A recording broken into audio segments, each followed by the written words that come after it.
Olá, estamos de volta para mais uma aula do curso O Fruto do Espírito.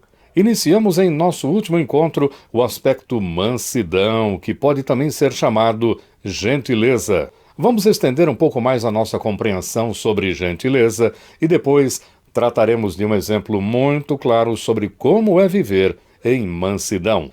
Mas vamos começar pela leitura do texto base do nosso curso, Gálatas capítulo 5, 22 e 23. Mas o fruto do Espírito é amor, alegria, paz, longanimidade, benignidade, bondade, fidelidade, mansidão, domínio próprio. Contra estas coisas não há lei. A primeira parte desta aula chamamos de mansidão, a reação cristã ao abuso. Como foi dito na aula passada, manso não é o mesmo que fraco. Ao contrário, manso é quem pode tomar uma decisão. Veja que eu disse quem pode tomar uma decisão. Eu não sei se você já pensou nisso, mas só pode fazer alguma coisa quem tem poder para fazer a coisa. Quem não tem poder, não pode.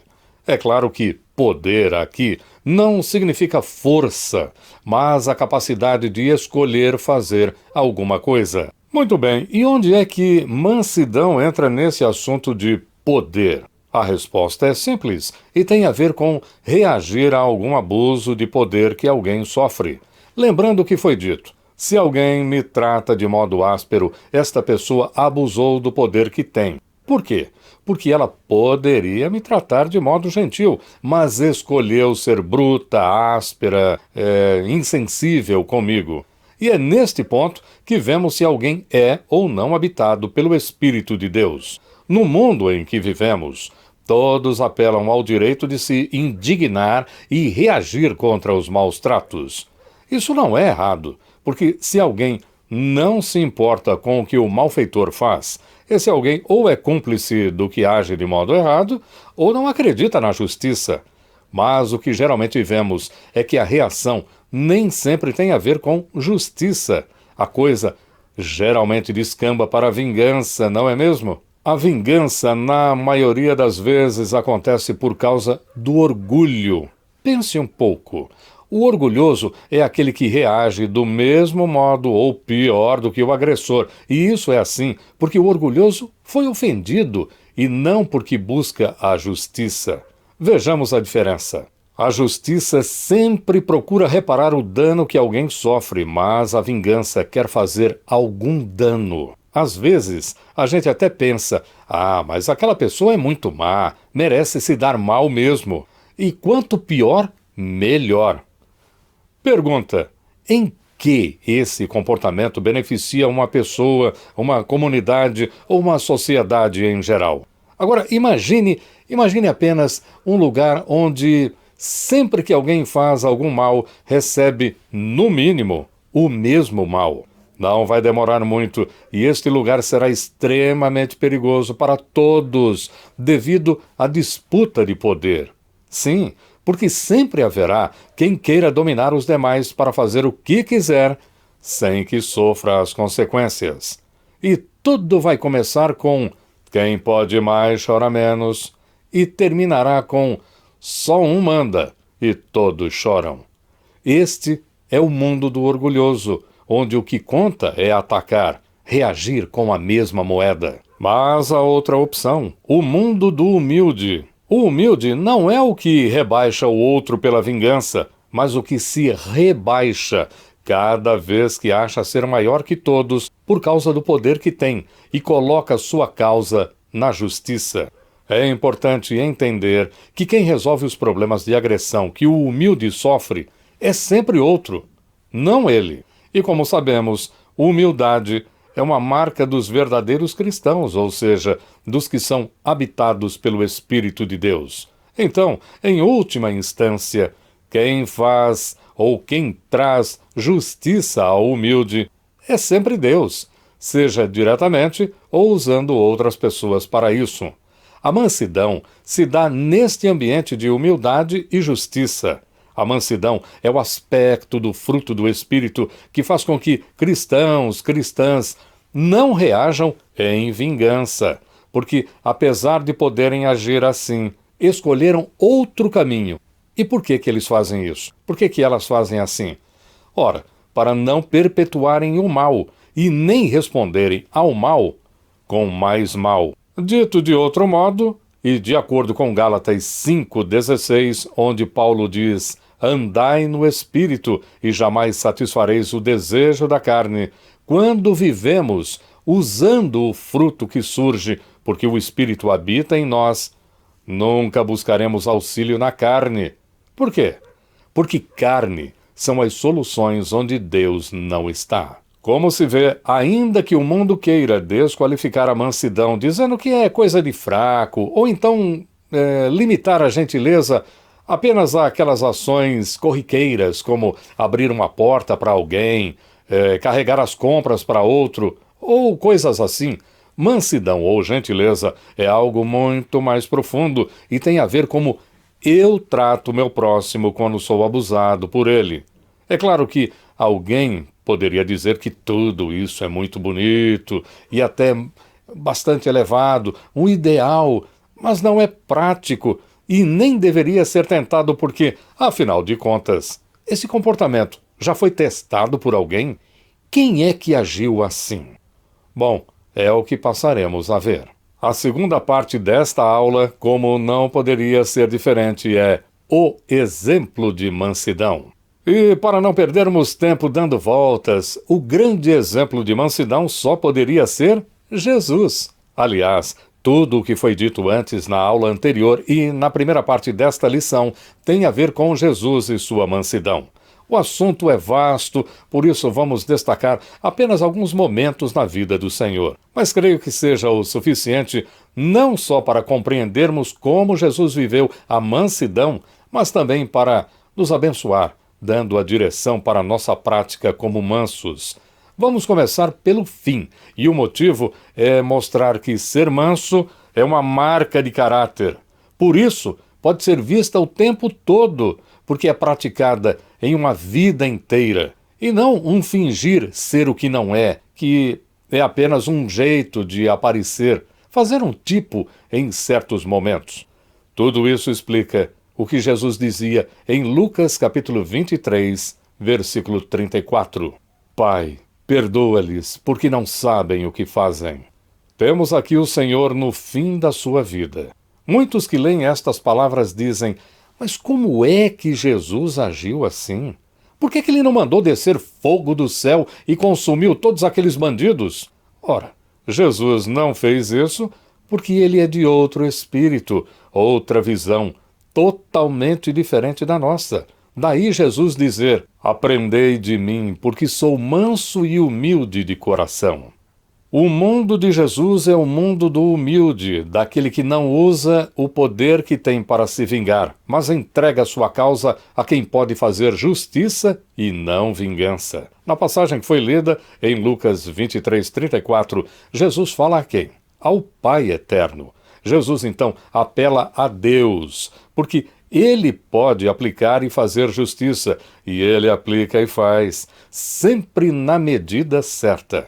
Agora, com isso, não estou dizendo, vou repetir, não estou dizendo que não devamos recorrer à justiça deste mundo quando sofremos algum abuso. Mas, antes de tudo, devemos examinar nosso coração, observar nossas intenções e confiar em Deus, que pode, sim, usar a justiça deste mundo para que a justiça dele seja realizada. Algo que aconteceu inúmeras vezes, tanto no Antigo quanto no Novo Testamento. No Antigo Testamento, apenas um breve exemplo, Deus usou força estrangeira, a Babilônia, para punir o rebelde entre seu próprio povo, algo que lemos em Isaías capítulo 1, versículos 27 e 28. Sião será redimida pelo direito, e os que se arrependem pela justiça. Mas os transgressores e os pecadores serão juntamente destruídos, e os que deixarem o Senhor perecerão. No Novo Testamento, vemos o apóstolo Paulo em situação de flagrante abuso de poder contra ele, só que recorrendo ao seu direito de cidadão romano quando exigiu ser julgado em Roma, como vemos em Atos dos Apóstolos, capítulo 25, versículo 11. Caso, pois, tenha eu praticado algum mal ou crime digno de morte, estou pronto para morrer. Se, pelo contrário, não são verdadeiras as coisas de que me acusam, ninguém, para lhe ser agradável, pode entregar-me a eles. Apelo para César. Nestes dois casos temos situações em que não há dúvida de que Deus esteja envolvido agindo em justiça, mesmo que por meios humanos.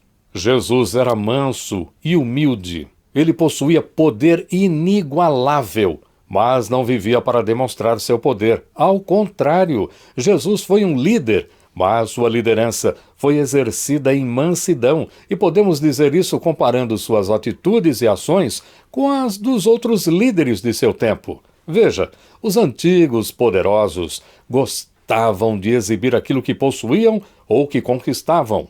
Por exemplo, no primeiro século, na época de Jesus, geralmente, quando ocorria a chegada de alguém muito importante em uma cidade, isso exigiria uma exibição deslumbrante, luxuosa, majestosa de reverência, solenidade e força. Isso era feito muitas vezes por meio de roupas finas, instrumentos musicais, canções, discursos e até novas leis, só para marcar aquelas ocasiões. E se a chegada desse dignatário fosse depois de alguma guerra, e além disso, com vitória sobre seus inimigos, aí podiam incluir naquela chegada carruagens, cavalos, soldados e prisioneiros. Bom, isso era com os poderosos deste mundo. Mas como é que foi com Jesus?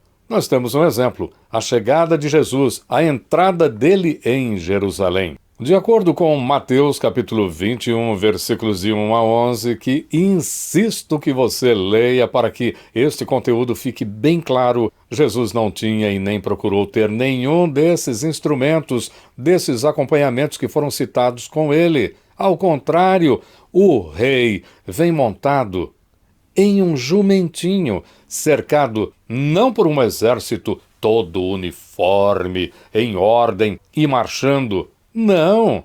Com Jesus estava um grupo bem misturado, bem desigual de discípulos e povo, acenando apenas com folhas de palmeira. Imaginem a cena! E olha que Mateus fez um grande esforço para pintar um quadro de Jesus como um rei, desde o início do seu evangelho, mas escolheu aqui descrever o seu rei como manso, gentil. Tem um questionamento aqui. Que tipo de imagem Mateus está tentando retratar do rei Jesus? Vamos a ela. Naquela chegada, naquela entrada em Jerusalém, o povo oprimido tinha de se livrar da falsa e ter uma verdadeira esperança, a de que Jesus era o rei profetizado, mas que veio para vencer seus inimigos sem qualquer abuso de poder. É isso que as pessoas daquela Jerusalém deveriam ter entendido ao ver Jesus entrando na cidade montado em um jumentinho, como lemos em Mateus capítulo 21, versículo 5. Jesus veio com mansidão aos aflitos, com o propósito de livrá-los de sua opressão, e não de mostrar força e poder de destruição. É neste sentido que Mateus diz, no capítulo 11, versículo 29, que já lemos, que Jesus toma para si o ser manso e humilde, coisa que nunca foi dita a Deus no Antigo Testamento, como foi explicado na aula anterior. O governo de Cristo não seria marcado pela força, mas pela gentileza. De acordo com antigas profecias, o povo esperava que Jesus tomasse seu lugar como governante justo de Israel, que fosse vitorioso sobre os romanos estrangeiros que invadiram a cidade de Deus e assim trouxesse de volta a glória de Deus ao lugar de sua adoração. Só que uma coisa assim não podia dar certo, porque isso se pareceria mais com o comportamento dos zelotes. Quem eram esses? Eles eram os ativistas políticos dos dias de Jesus e também daqueles que esperavam por um rei guerreiro e conquistador. Aquela entrada de Jesus em Jerusalém foi no domingo. Passou a semana e então veio a Sexta-feira Santa. E ela veio só para mostrar que essa não era a maneira de interpretar as profecias, com violência, dominação, poder, força. Em vez de um guerreiro, exércitos e muitas armas, aqueles que buscam a vitória de Jesus só vão encontrá-la na sua ressurreição, ou seja, depois da sua morte, e entre outras marcas do seu caráter, na sua mansidão. E olha, a mansidão está ligada à política do reino de Deus. É por isso que os mansos são bem-aventurados, porque eles herdarão e governarão a terra em mansidão, como nos diz Mateus capítulo 5, versículo 5. Bom, faltam ainda 2 pontos a serem destacados. Primeiro, fica claro que gentileza ou mansidão é uma marca dominante tanto para Jesus quanto para seus seguidores no reino que ele está estabelecendo. É isso que Gálatas capítulo 5, versículos 22 e 23 está dizendo quando nos fala do fruto do Espírito. Essa é a ocasião para falar de algo muito anormal.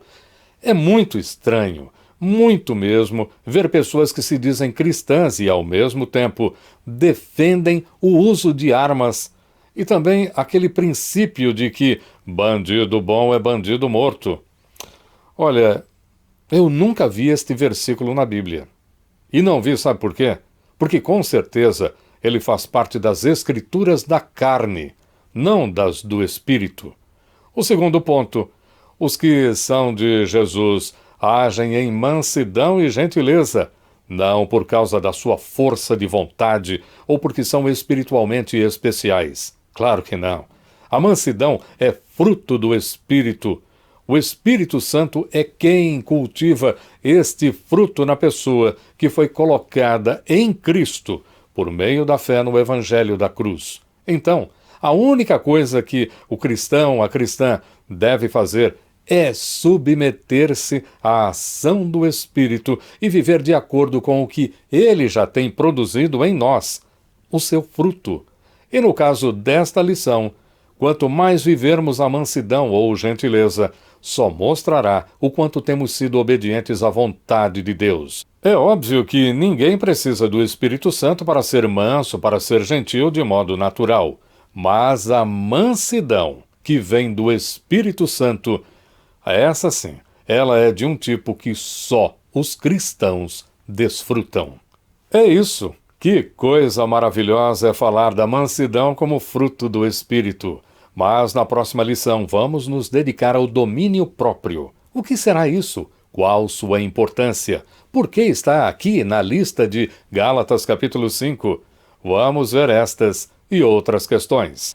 E se você gostou desta ou de outra aula do canal, indique a quem você conhece e vamos divulgar ainda mais a Palavra Santa.